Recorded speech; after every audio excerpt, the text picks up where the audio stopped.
This is a Fox News alert. North Korea has fired off another missile. It headed toward Japan. The Japanese government is saying it went over Japan into the Pacific.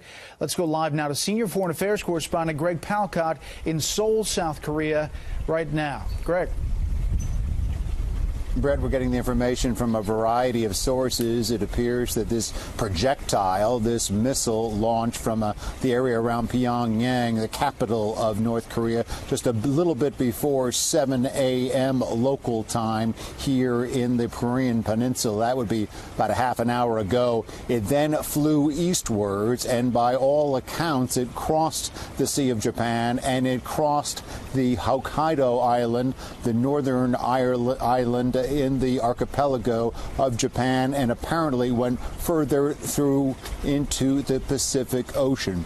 Now, this is the second time that this sort of trajectory has occurred with missiles coming from North Korea in recent weeks. It has alarmed Japan. It has called individuals, citizens, to go to shelters. We have seen that happen before in the last blast. We do not know whether this is an intermediate blast, whether it is an intercontinental ballistic missile. There was some speculation that a flattened trajectory launch could be made from North Korea. Once again, it would have to fly over Japan to reach its goal. If it was this flattened trajectory launching of a missile, then it could go deeper into the Pacific.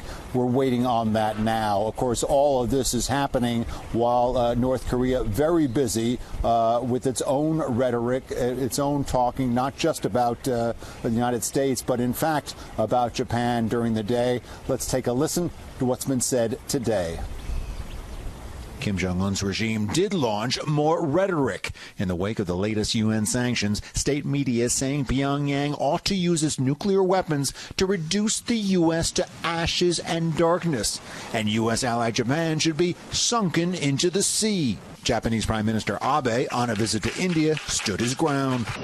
The whole of the international community must fully implement the recently adopted United Nations Security Council resolution and force North Korea to change its policy. Secretary of State Tillerson in London, meeting with UK Foreign Secretary Boris Johnson and others, also promoted the UN resolution. Additionally, he called on North Korea ally China to do more. I am hopeful that China, as a great country, a world power, will decide on their own and will take it upon themselves to use that very powerful tool of oil supply to persuade North Korea to reconsider its current path towards weapons development. Back in Seoul, some are more pessimistic about the prospect of reining in the North Korean regime. I don't think, unfortunately, there is any way to stop them now. No way. No way. Leading North Korea analyst Andrei Lankov thinks that the North will resist sanctions and will only come to the negotiating table to freeze its nukes in exchange for concessions. They want to get to the point when they have a sufficient number of their intercontinental ballistic missiles capable of destroying a sufficient number of the American cities. Again, analyst Lankov talking about North Korea building up an arsenal of intercontinental ballistic missiles that could hit the United States. We don't know exactly what this missile was that was launched from Pyongyang in the direction of Japan over that into the Pacific Ocean, but certainly it is a part of this ongoing, very active missile testing program that we have seen from North Korea, coupled with a test a short while ago of a nuclear device, and it is an arsenal that now is beginning to be reckoned with. Brett. You know, Greg, the last missile test was late August, and it was classified as an intermediate-range ballistic missile flying over Japan. Actually, that same area, that island you mentioned, Hokkaido Island, and there were U.S. Marines training on that island at the time when that missile flew over. They were not in danger, we're told by the Pentagon. I want to ask you about South Korea's reaction to all of this, and if their response has changed in recent days as North Korea has become more aggressive.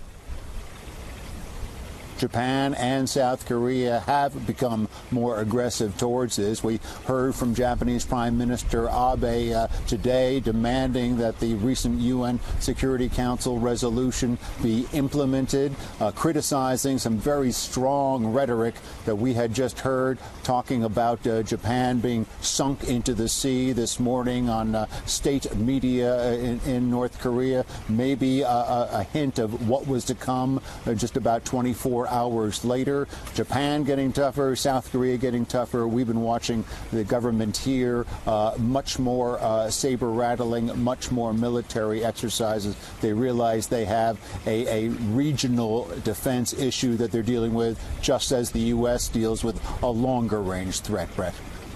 Greg Palcott, live in South Korea on this breaking news of a North Korean missile launch. Greg, as always, thank you.